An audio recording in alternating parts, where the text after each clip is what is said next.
નમો હરિયંતાણમ, નમો સિદ્ધાણમ, નમો આયર્યાણમ, નમો વજ્જાયાણમ, નમો લોહે સૌવસાવણમ. એસો પંચ મુકારો સૌવ પાવપણાસણો મંગલાણમ ચ સૌવેસી પરમમ વૈ મંગલમ. મંગલમ ભગવાન વીરો, મંગલમ ગૌતમ પ્રભુ, મંગલમ સુલભદ્રાદ્યા જૈન ધર્મ સ્તુ મંગલમ. પ્રવચનનો વિષય છે એક પુણ્ય પુરુષની પરાક્રમ કથા. પ્રભુ વીરના સમયમાં બનેલી એક સત્ય ઘટના, સત્ય કથા, સાહસ કથા. આવતી 24મીમાં દેવ તીર્થકૂટ નામે 22માં તીર્થંકર થનારા વીર પુરુષ અંબર ક્ષત્રિયની આ એક મજાની કથા છે. જે આત્મા એકાદ બે ભવ પછી તીર્થંકર બનવાના હોય, 3 જગતને પૂજ્ય બનવાના હોય, દેવ, અસુર, નર, નરેન્દ્ર, વિશ્વ માત્રની અંદરમાં જેમની કીર્તિ ફેલાઈ જવાની છે, જાણે કે તીર્થંકર બનવાના ચમકારા, થોડા ઘણા ચમકારા આ ભવની અંદરમાં આપણને જોવા માટે મળે. તીર્થંકરનો આત્મા કેવો સાહસિક હોય, કેવો પરાક્રમી હોય, કેવો સાત્વિક હોય, કેવો સમજદાર હોય, કેવો સુશીલ હોય, કેવો સંપન્ન હોય, એ બધું જ આપણને આ તીર્થંકરના આત્માના ચરિત્રની અંદરમાં જોવા માટે મળે છે. મારો તમારો પણ આત્મા મોક્ષની અંદરમાં નિકટ જવા વાળો થયેલો હોય તો આવા પ્રકારના ગુણોનો પ્રાદુર્ભાવ, આવા ગુણોનું પ્રાગટ્ય, वैसे गुणों का प्रकटीकरण सहज अपने आप जीवन में हो जाता है. આ એક તીર્થંકરનું ચરિત્ર છે. ભલે તીર્થંકર બન્યા નથી, પણ આવતી 24ના 22માં તીર્થંકર, જેમ આ 24માં નેમનાથ પરમાત્મા તીર્થંકર હતા, 22માં શિવાદેવી નેમનાથ ભગવાન, ગર ગિરનારી, 12 બ્રહ્મચારી એવા નેમનાથ પરમાત્મા હતા. એવા જ 22માં તીર્થંકર દેવ તીર્થકૃત નામે તીર્થંકર થવાના છે આ અંબરનો આત્મા. અને એની એક ભવ્ય જીવનની કથા છે. આ કથા બનાવનારા અમરસિંહ સુરીશ્વરજીને ખબર હતી કે આવનારા સમયની અંદરમાં આ કથામાંથી બહુ બધું શીખવા માટે મળશે. જિંદગીના બહુ બધા પાઠ, જિંદગીના બહુ બધા ઇતિહાસ, જિંદગીના બહુ બધો પ્રકાશ, જિંદગીની બહુ બધી સુવાસ આ કથામાંથી જાણવા માટે મળશે.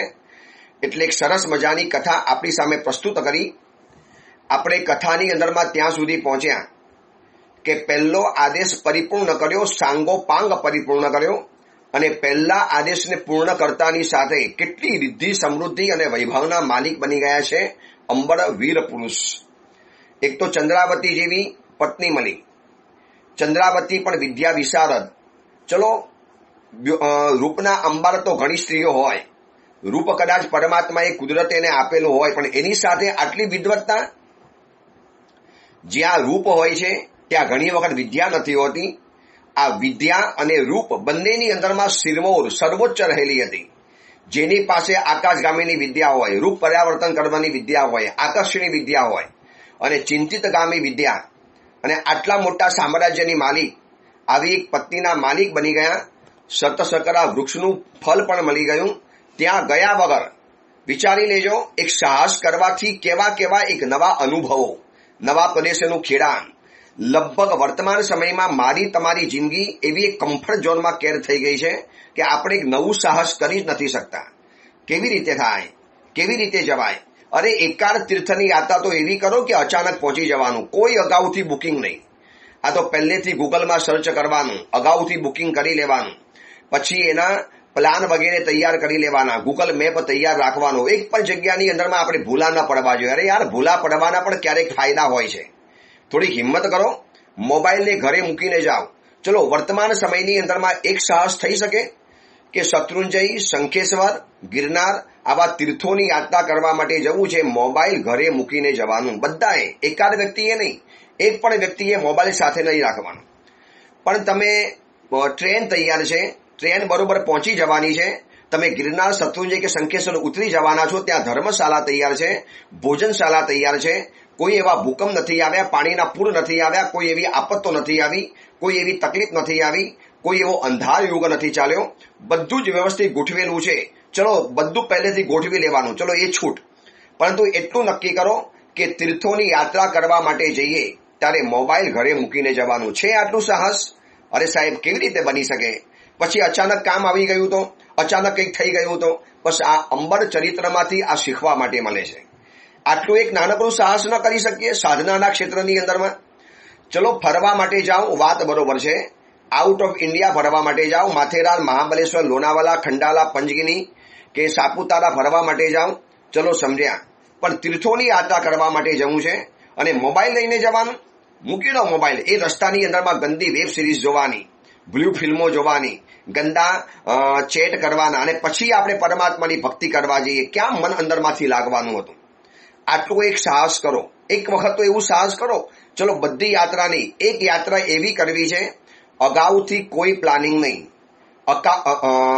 અગાઉથી કોઈ ગોઠવણ નહીં. એડવાન્સ ન પ્લાન, ન એડવાન્સ ગોઠવણ, ન એડવાન્સ કોઈ વ્યવસ્થા કરવાની. મોબાઈલ ઘરે મૂકીને જવાનું, પૈસા સાથે લઈને જવાનું અને અચાનક પાલિતાણામાં પહોંચી જવાનું અને નસીબ હશે ત્યાં ધર્મશાળા મળી જવાની. આટલી બધી ધર્મશાળાઓ છે, શું એકા તમને રૂમ નહીં મળી જાય?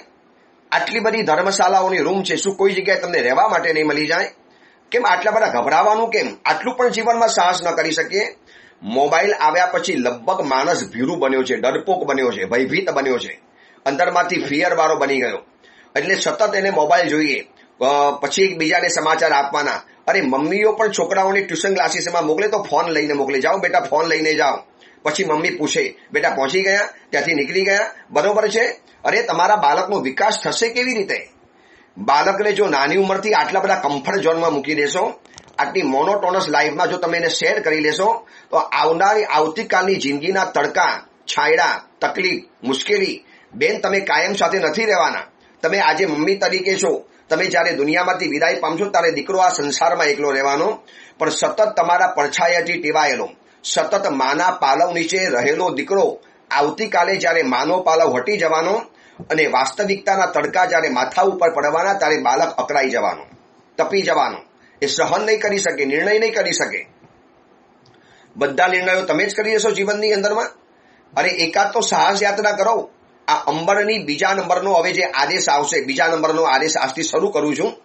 શું એના જીવનની અંદરમાં તકલીફો આવી, મુશ્કેલીઓ આવી, પારાવાર તકલીફો આવી બીજા આદેશમાં? પહેલા આદેશમાં તો કાંઈ હતી નહીં. પહેલા આદેશમાં તો ખાલી શું આવ્યું?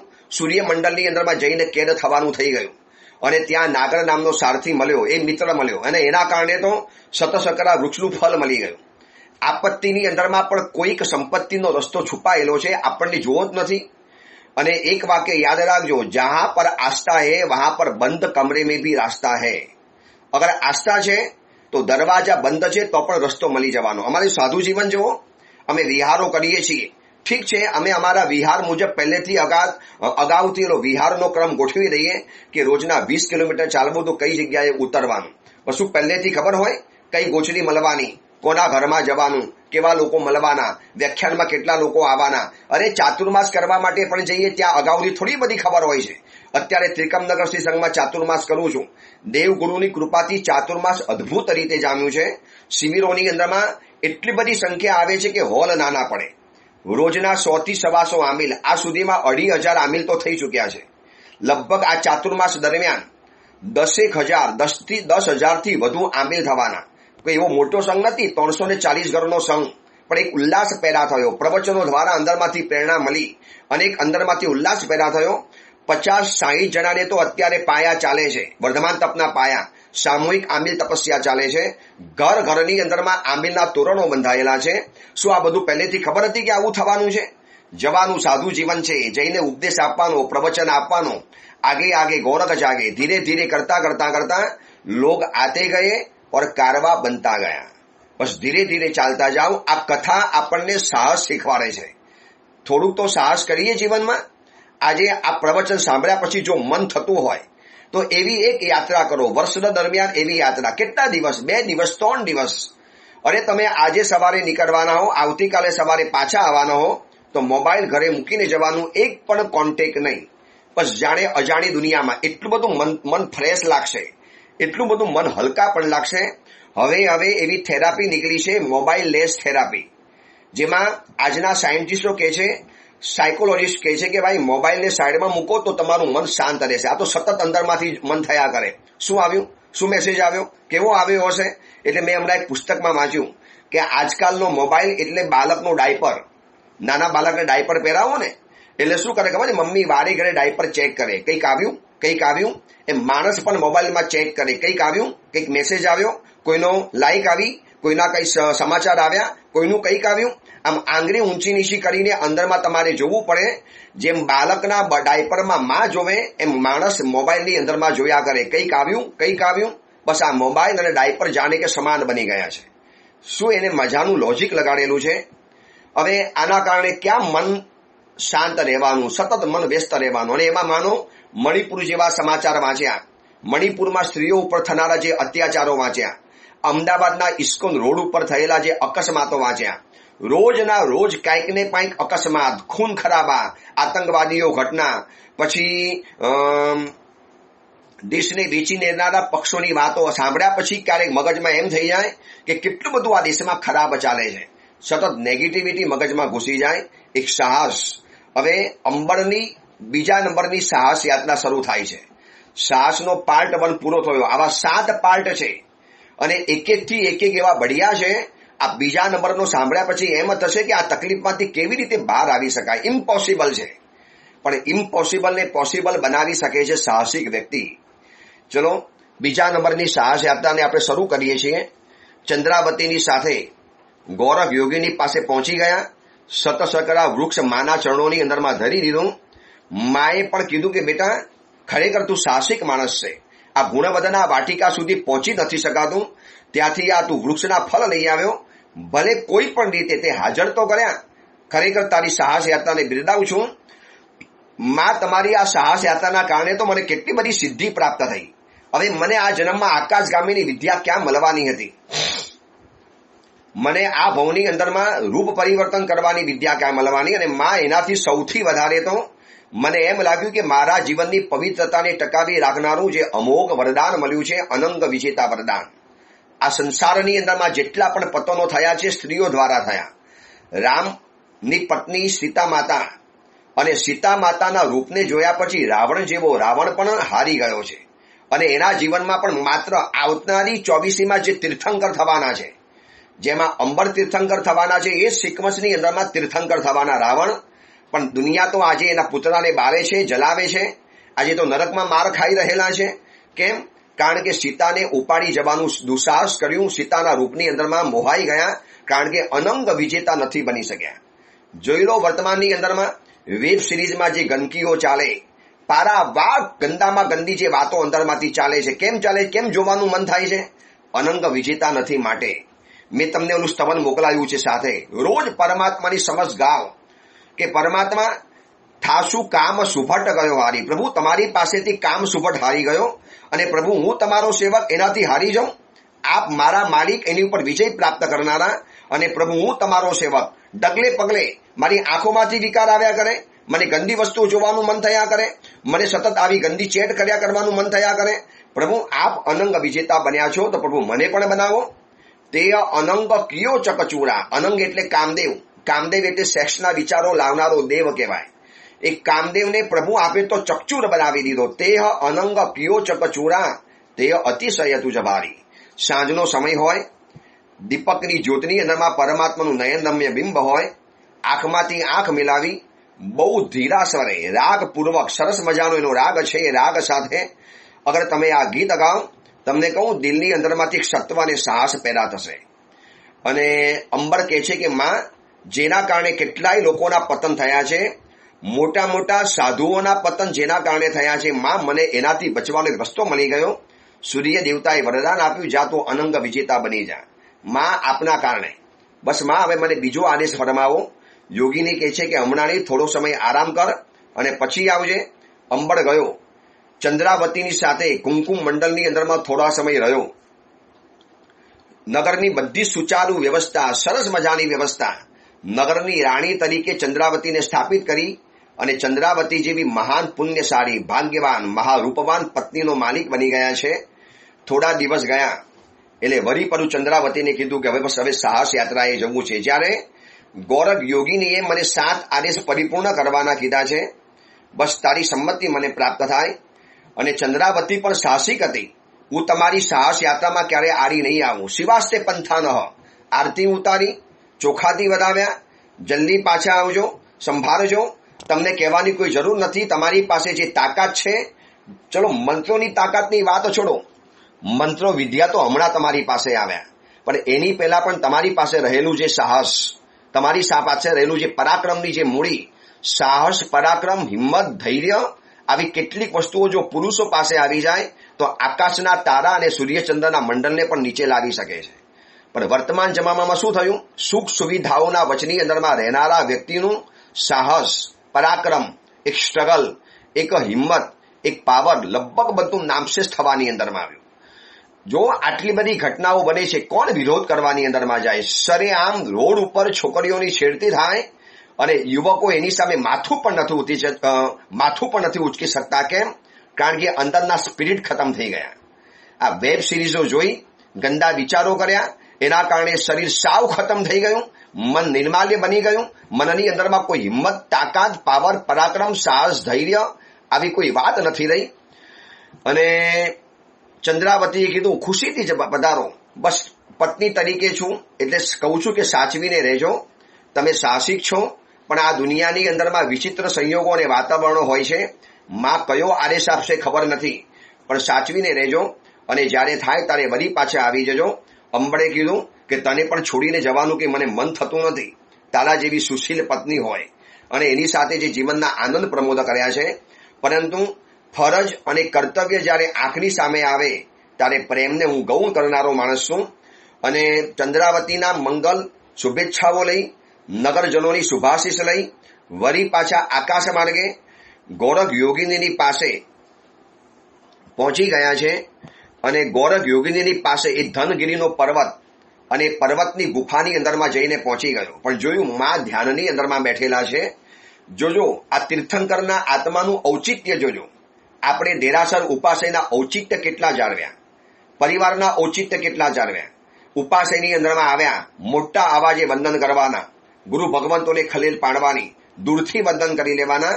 સ્વાધ્યાયમાં વ્યસ્ત હોય, વાંચન કરતા હોય, લેખન કરતા હોય, જાપ કરતા હોય, આ તો નજીકમાં આવવાનું, અવાજ સાથે વંદન કરવાના અને વળી પાછા હાથ લગાડવાના. એટલે આંખ બંધ કરીને બેઠેલા મહાત્માને ડિસ્ટર્બ થાય, આંખ ખોલવી પડે. આ એક ઔચિત્ય છે. આવા ઔચિત્યના પાલન સાથે એક ખૂણાની અંદરમાં જઈને બેસી ગયો છે અંબર. માના ધ્યાનમાં ખલેલ ન પડવી જોઈએ. ગોરખ યોગિનીનો ધ્યાનનો સમય પરિપૂર્ણ થયો અને માની સમક્ષ ઉપસ્થિત થયા. માં, બસ થોડો સમય આપના કહેવા પ્રમાણે પરિપૂર્ણ કર્યો છે, હવે એક નવો આદેશ આપો કે મારે શું કરવાનું છે. અને ગોરખ યોગિની જાણે કે આખો એને માપી રહેલા છે. માની આંખમાંથી આંખ મિલાવીને અંબર વીર પુરુષ ઉભેલા છે. માં પણ મજેકથી મલકતા રહે છે કે કહેવું પડે આ વીર પુરુષ કે એક વખત આવી પત્ની મળ્યા પછી, આવા રાજ્યનો માલિક બન્યા પછી, આટલી વૃદ્ધિ સમૃદ્ધિ મળ્યા પછી કોઈ પણ વ્યક્તિ સંતોષ માની લે. ઇતિશ્રી, બસ ઇનફ હો ગયા, इससे ज्यादा क्या चाहिए. આકાશગામીની વિદ્યા, ચંદ્રાવતી જેવી મહાસ્વરૂપવાન અને મહાવિદ્યા વિશારદ પત્ની, આવું કુંકુ મંડળ જેવું નગરનું રાજ્ય, અપાર ધન વૈભવ અને સાથે સૂર્યચંદ્ર જેવાની દોસ્તી, હવે આનાથી વધારે શું જોઈએ? હું તમને સાચું કહું, મારા તમારા જેવા માણસો છે ને, આવું મળ્યા પછી એક સંતોષ માની લે. ઇતિશ્રી, અરે યાર, इससे ज्यादा क्या चाहिए જીવન કે અંદર? કેટલું ભાગવાનું, કેટલું દોડવાનું, શું કરવાનું? આ અંબર દોડે છે અસંતોષના કારણે નહીં, એને એક સાહસ પરાક્રમ કરી બતાવવું છે. અને 7 આદેશ જે માના જે જાણવાના છે, તમને ખબર છે કમ્ફર્ટ જિંદગી તો એની પાસે પણ હતી. કેટલી ગોઠવેલી જિંદગી, કેટલી સરસ મજાની ગોઠવેલી જિંદગી. ચંદ્રાવતીનો સવાસ, આટલું મોટું રાજ્ય, ખુદની પાસે આકાશગામીની વિદ્યા, ધારે એવા આકાશની અંદરમાં ઉડી શકે. બંને પતિ પત્નીએ ખૂબ મજા કરી થોડા સમયની અંદરમાં. આકાશ દ્વારા ઉડી દૂર દૂરના પ્રદેશોમાં જવાનું, દૂર દૂરના જંગલોમાં જવાનું, પર્વતોની ટેકરીઓ ઉપર જવાનું. પતિ પત્ની તરીકે મજા કરી, આકાશમાં ઉડવાના સાથે નવા નવા રૂપો વિકુરવ્યા, બધી જ મોજ મજા કરી. પણ કમ્ફર્ટ ઝોનની અંદરમાં ફસાયો નથી આ ગોઠવેલી દુનિયાની અંદરમાં. અને આપણે શું કર્યું છે? મોનોટોનસ લાઈફ, એક સરખી બીબાઢાર લાઈફ, બસ એમાં ગોઠવાઈ ગયા. એક દુકાન, એક ઘર, એક પરિવાર, એક ગાડી, એક પત્ની, 2-4 દીકરા, બસ એ નાનકડું વર્તુળ, નાનકડું સર્કલ. એક નાનકડા સુરત, મુંબઈ, અમદાવાદ કે એવા શહેરોની અંદરમાં રહેવાનું, બેંગ્લોર, મદ્રાસ જેવા શહેરોની અંદરમાં રહી જવાનું. 5, 15, 25, 50 દોસ્તારોની ટોળકી બની ગઈ. ક્યારેક ક્યારેક બહારગામ ફરવા જઈ આવવાનું, ક્યારેક ક્યારેક તીર્થોની યાત્રા કરવાની ન કોઈ સાહસ, ન કોઈ હિંમત, ન કોઈ પરાક્રમ, ન કોઈ સત્વ, ન કોઈ નવું કરવાની ઝંખના, ન કોઈ નવું કરવાનું અરમાન, બસ બીબાઢાર જિંદગી જીવી અને દુનિયામાંથી વિદાય પામી જવાનું. મારો તમારો ઇતિહાસ નહીં લખાય. ઇતિહાસ લખાશે આવા કોઈ અંબર ચરિત્ર પુરુષોના, આવા કોઈ અંબર વીર પુરુષના. એક વિચારી લો ને, કેટલી સરસ મજાની જિંદગી ગોઠવાઈ ગઈ. શું કામ ડિસ્ટર્બ કરવાની? યા ચંદ્રાવતી જેવી મહાસ્વરૂપવાન, મહાબુદ્ધિશાળી, મહાવિચક્ષણ અને રૂપનો અંબાર પત્ની મળી. એની પાસે આટલી વિદ્યા, પોતાની પાસે આટલી વિદ્યા અને આટલું મોટું રાજ્ય. જિંદગી જીને કો इससे ज्यादा ક્યાં चाहिए જિંદગી જીવવા માટે? આ દોડે છે અસંતોષના કારણે નહીં. યાદ રાખજો, આજે દુનિયા દોડે છે ને અસંતોષના કારણે. બધું મળી ગયા પછી પણ હજી ઘણું પ્રાપ્ત કરવા દોડે છે. એની પાછળનો લોભ છે, અસંતોષ છે. અને અંબળ વીર પુરુષ જે નવો આદેશ પ્રાપ્ત કરવા પહોંચ્યા છે, કોઈ સંપત્તિની ઝંખના નથી. માએ કીધું છે કે 7 આદેશને પરિપૂર્ણ કોઈ કરનારો મારે પુરુષ જોઈએ છે અને ઉપસ્થિત થઈ ગયા. માં આવ્યો છું. યોગીનીએ પણ એ જ વિચાર્યું. મને તો એમ, ગોરખ યોગીની અંબળને કહે છે કે બેટા, મને તો એમ હતું કે તું પાછો નહીં આવે, કારણ કે ચંદ્રાવતી જેવી સ્વરૂપવાન પત્ની મળી હોય, એના જ રૂપની અંદરમાં તું એવો પાગલ બની જા. તારી પાસે આટલી વૃદ્ધિ સમૃદ્ધિ વિદ્યાઓ આવી ગઈ. હવે તું કહેતો તું આવ્યો તો મારી પાસે એટલા માટે કે સંપત્તિને પ્રાપ્ત કરવા, યશ કીર્તિ તારી જોઈતા હતા, તને બધું જ મળી ગયું છે, છતાં પણ તું પાછો આવ્યો. કહેવું પડે કે તારા જેવા યુવકો જ ઇતિહાસ બનાવી શકે, સાહસની કથા લખી શકે, સાહસની કથા રચી શકતા હોય છે. બસ માં આદેશ આપો, આપની સામે નતમસ્તક તરીકે ઉભેલો છું. આટલી બધી વિદ્યાઓનો વિશારદ બન્યા પછી પણ ગોરખ યોગિનીની પાસે બિલકુલ નમ્ર બનીને ઉભેલા છે. જોઈ લેજો, આ બધા જીવનના પાઠ શીખવા જેવા છે. થોડી ઘણી વિદ્યા મળી ગઈ, રૂપ મળી ગયું, હોશિયારી આવી ગઈ, એક સારું પેકેજ વાળી જોબ મળી ગઈ અને માતા પિતાની સામે જો આપણે ઉગ્રતાથી વાત કરતા હોઈએ, આપણે આપણા ઉત્તમ અને ઉપકારીઓની સામે જો આપણે અકડું બનીને વાત કરતા હોઈએ, તો સમજી લેવાનું કે આવા કોઈ આપણા ચરિત્ર લખાવાના નથી. અને માએ કીધું કે સાંભળો, તારી ઈચ્છા છે બીજું સાહસ કરવાનો તો સાંભળી લે. બસ માત્ર 4 લાઈનો આદેશ. કયું એડ્રેસ, કઈ જગ્યાએ જવાનું, કેવી રીતે જવાનું, કોને મળવાનું, ત્યાં ગયા પછી જે આપત્તિઓના ડુંગરા તૂટી પડવાના છે, પારાવાર આપત્તિઓ આવવાની છે. પહેલા આદેશ કરતા બીજા આદેશમાં તો ઓર રોમાંચક કથા છે. એવી રોમાંચક કથા છે કે તમે કહેશો ગુરુદેવ ઓર વધારે બતાવો ને, હજી વધારે બતાવો ને. પણ આપણો જે સમય છે અડધો કલાકનો, 30 થી 35 મિનિટ, બસ એની અંદરમાં આપણે રમવાનું છે. અને માએ જ્યારે બીજો આદેશ ફરમાવ્યો કે સાંભળ, અહીંયાથી દક્ષિણ દિશાની અંદરમાં, દક્ષિણ એટલે સાઉથ, અહીંયાથી દક્ષિણ દિશાની અંદરમાં એક વિશાળ સમુદ્ર છે. એટલો વિરાટ સમુદ્ર છે, એટલો વિરાટ સમુદ્ર છે કે અફાટ સમુદ્ર છે. તું આંખે દ્વારા કે આગળ જાય તને પાર નહીં દેખાય. દક્ષિણ દિશાની અંદરમાં એક વિરાટ સમુદ્ર અને સમુદ્રના વચની અંદરમાં હરિછત્ર નામનો એક દ્વીપ છે, બેટ, જેને આપણે દ્વીપ કહીએ, જેને આપણે બેટ કહીએ. તો આવો ત્યાં એક દ્વીપ રહેલો છે અને ત્યાં કમલ કાંચન નામનો એક યોગી રહે છે. માએ કીધું કે બેટા, અહીંયાથી દક્ષિણ દિશામાં જવાનું, ત્યાં એક વિશાળ સમુદ્ર છે. એ વિશાળ સમુદ્રના વચની અંદરમાં હરિછત્ર નામનો દ્વીપ છે, બેટ છે અને એની અંદરમાં કમલ કાંચન નામનો ત્યાં યોગી રહે છે. અને એ યોગીની આંધારિકા નામની એક કન્યા છે. એ કન્યાને તારે મારી પાસે હાજર કરવાની છે. બસ આટલું બોલી અને વળી પાછી મા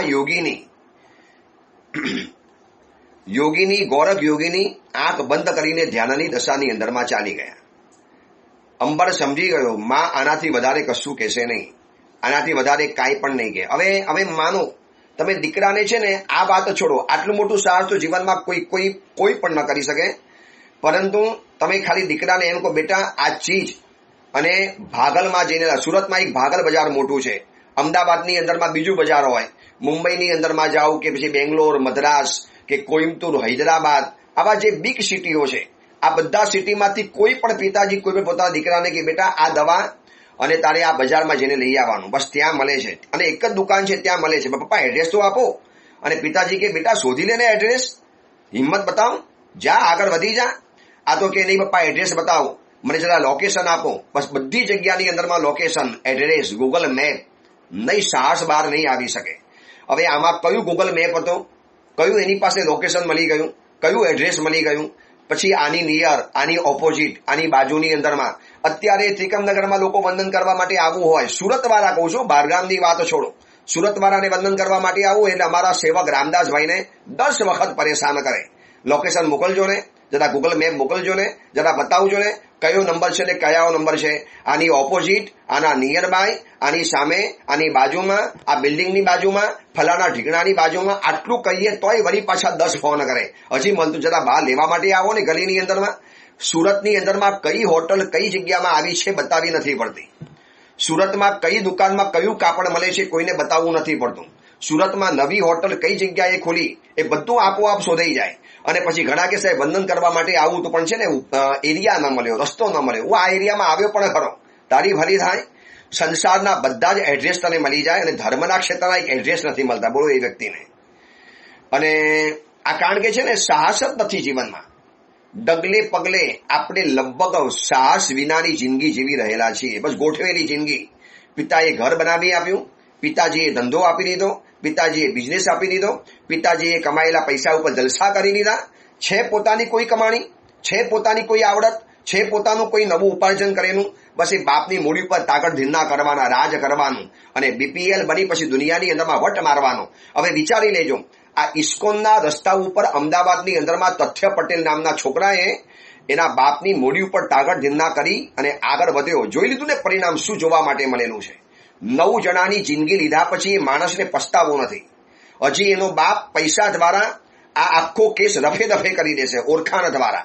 અહીંયા 9 માણસોની જિંદગી ગઈ, એક માણસની પણ જિંદગી મહત્વની છે. જ્યાં અને જેના દીકરાઓ ગયા હશે મેડિકલમાં ભણવા માટે આવેલા, હું તો જેમ જેમ વિચારું છું એમ થશે કે યાર શું શું આ જમાનો અને પેઢી આવી રહેલી છે. બાપની 1.5 કરોડ રૂપિયાની જેગુઆર કાર ફેરવવાની અને એની અંદરમાં છોકરીઓને સાથે લઈને જવાનું અને ડ્રગ્સ પીવાના, દારૂ પીવાના અને પછી બેફામ ગાડી ચલાવવાની. સામે આટલા યુવકો રસ્તા ઉપર ઉભેલા છે ટોળે વળીને, કોઈ એકાદ યુવક નથી. એક્સિડન્ટ ઓલરેડી પેલા થયેલો છે અને ત્યાં જઈને એને એ પણ નથી દેખાતું કે રોડ ઉપર માણસો ઉભેલા છે. બસ સરખી ઉંમર, પાછળ બેઠેલી ગર્લફ્રેન્ડ અને એની ઉપર બસ જલસો મારવા માટે કરવા તો ગયા. અત્યારે તો જેલની હવા ખાય છે, પણ આવતીકાલે આ કદાચ છૂટી પણ જવાના અને એવા ઘણા છૂટી ગયા. કદાચ પૈસાના જોર પર છૂટી જવાના, પણ નરક નિગોદના ભવમાંથી ક્યાંથી છૂટવાના આ લોકો? કેમ આવું થયું? બસ બાપના પૈસા ઉપર લહેર કરવાની. કોઈ છે સાહસ? પોતે કમાવા ગયો, પોતે સાયકલ ખરીદીને લાવ્યો, ડ્રગ્સ પીવાના, દારૂ પીવાના, છોકરીઓ સાથે ફરવાનું, પાર્ટીઓમાં જવાનું, ક્લબની અંદરમાં જવાનું અને આવી 1.5 કરોડની કાર ફેરવી અને બસ દુનિયાની અંદરમાં વટ મારવાનો અને એવી ફાલતુ છોકરીઓને રીઝવી. બસ 4 છોકરીઓ મારી સાથે ફરે છે, 4 જણા મારી સાથે ફરે છે. દોસ્ત, આ જિંદગી સાવ નકામી જિંદગી છે, કારણ કે એની સામે આવી કોઈ કથાઓ નથી પહોંચી. આ પ્રવચન સાંભળનારા પ્રત્યેક માતા પિતાઓને કહું છું કે તમારા યુવાન દીકરા દીકરીઓ પ્રવચન ન સાંભળે તો ખાલી રોજ કથા બતાવી દો કે બેટા જિંદગી આને કહેવાય, इससे जिंदगी कहते हैं, આને લાઈફ કહેવાય. બેટા જિંદગી ઇમ્તિહાન લેતી હે. આ ગીતનો અહીંયા ચરિતાર્થ જોવા માટે મળે. એક અંબર આટલી ગોઠવેલી જિંદગી, આટલી સરસ મજાની સમૃદ્ધ જિંદગી. ચલો પહેલી વાર આદેશ માનવા માટે ગયો ત્યારે તો પાયમાલ હતો, જીરો હતો, સાવ જીરો, ટોટલ ગરીબ અવસ્થામાં હતો. હવે તો સર્વોચ્ચ સત્તા આવી ગઈ. આકાશગામીની વિદ્યા, રૂપ પરિવર્તન કરવાની વિદ્યા, ચંદ્રાવતી જેવી પત્ની, આવું રાજ્ય અને અનંગ વિજેતા વરદાન અને સામે ચંદ્ર સૂર્ય જેવા મિત્રો દેવ. હવે શું જોઈએ માણસને આનાથી વધારે? કોઈ પણ વ્યક્તિ કહીને ભાઈ હવે કોઈ આદેશ માનવા નથી, હવે આપણે આ જિંદગીમાં જીવી લો, પછી આ જિંદગીની મજા ક્યારે માણવાની? અને નીકળી પડ્યો છે હરિછત્ર નામનો દ્વીપ શોધવા માટે. હવે આટલો વિરાટ દક્ષિણ દિશા, એની અંદરમાં વિરાટ સમુદ્રો અને એ સમુદ્રની અંદરમાં એક દ્વીપ છે હરિછત્ર અને એમાં કમલ કાંચન યોગી છે અને એની આંધારિકા નામની દીકરી છે અને તારે મારી પાસે લઈને આવવાનું છે. આટલું કહી મા તો ચૂપ થઈ ગયા અને માને પૂઠ ન પડે એવી રીતે પાછલા પગે અંબર ક્ષત્રિય પણ બહાર નીકળ્યા. બહાર નીકળી બસ મનની અંદરમાં સંકલ્પ કર્યો કે મને દક્ષિણ દિશાની અંદરમાં પહોંચાડો. એટલે આકાશ ગામીની વિદ્યાના અધિષ્ઠાયક દેવતાઓ એને દક્ષિણ દિશામાં. હવે ફાયદો એ થયો છે કે લાંબી મુસાફરી જે તય કરવાની હતી એ વિદ્યા દ્વારા એને કામ આવી ગઈ. અને અંબરે એ ધનગીરી પર્વતની ગુફાની બહાર મનોમન વિદ્યાદેવીને યાદ કરી આકાશની અંદરમાં પંખીની જેમ ઉડ્યો. હજારો યોજનો, હજારો કિલોમીટર દૂર રહેલો આ જે વિરાટ સમુદ્ર, એ સમુદ્રના કિનારા ઉપર બરોબર નીચે ઉતર્યા છે. કિનારા ઉપર ઉતરી તો ગયા, સમુદ્રના કિનારા ઉપર. એટલો અફાટ સમુદ્ર છે, એની લહેરાતી તરંગો, એના ઘૂઘવાટા, એના મોજા, એની અંદરમાં આવનારી ભરતી, માણસ વગરનો આખો પ્રદેશ, નીરવ નિસ્તબ્ધ વાતાવરણ. એક વ્યક્તિ ન મળે જેને એડ્રેસ પૂછી શકાય, સરનામું પૂછી શકાય, લોકેશન પૂછી શકાય, કોની ઓપોઝિટ ને કોની નિયર બાય ને કઈ ગલીમાં ને કોની સામે ને કઈ દુકાનની અંદરમાં કયા ફ્લોર ઉપર, કોઈ કહેતા કોઈ નહીં, કુછ ભી નહીં. માત્ર પોતાની જાતે નિર્ણય કરવાનો. હવે માતાએ બતાવ્યો છે એ જ આ સમુદ્ર હશે, આવું એક મનોમન નક્કી કર્યું. બરોબર દક્ષિણ દિશાની અંદરમાં જંગલમાં નીચે ઉતર્યો છું. હવે આની અંદરમાં રહેલો હરિછત્ર નામનો દ્વીપ કયો, અને એની અંદરમાં કમલ કાંચન યોગી. યોગી જેવા તેવા તો નહીં હોય, અને એની અંધારિકા દીકરી જેવી તેવી તો નહીં જ હોય, કારણ કે માએ મંગાવી છે એટલે કંઈક તો હશે. એટલે હવે બરોબર સાવધાન બનીને ચાલે છે. કાંઈ કશું જ ગમે તે સમયે થઈ શકે એમ છે એવું મનોમન નિર્ધાર કરી અને મનોમન આગળ વધે છે. હવે આગળ શું થાય છે, કેવી આફતો ત્રાટકે છે, એડવાન્સમાં એટલું બતાવી શકું છું હું તમને કે જબરજસ્ત આપત્તિમાં અંબર વીર પુરુષ ફસાઈ જવાના. ઓલા સૂર્યમંડળમાં જેમ ફસાઈ ગયેલા હતા એનાથી 4 ગણી મોટી આફત, અને એવી આફત છે કે કલ્પના પણ ન કરી શકીએ. અને એ આફતમાંથી બહાર આવે છે કે નથી આવતા, શું થાય છે, કેવી રીતે થાય છે, કેટલો સમય લાગે છે, અને શું પ્રાપ્ત કરીને આવે છે, જીતે છે કે હારે છે, બીજો આદેશ પૂરો થયો કે ન થયો, એ બધી વાત આપણે આવતીકાલે જોઈશું. આવતીકાલે આગળ ચલાવીશું. એ જ મંગલ કામના, મંગલ ભાવના. જેના આજ્ઞા વિરુદ્ધ કાંઈ પણ બોલાયું હોય તો મિચ્છામી દુક્કડમ.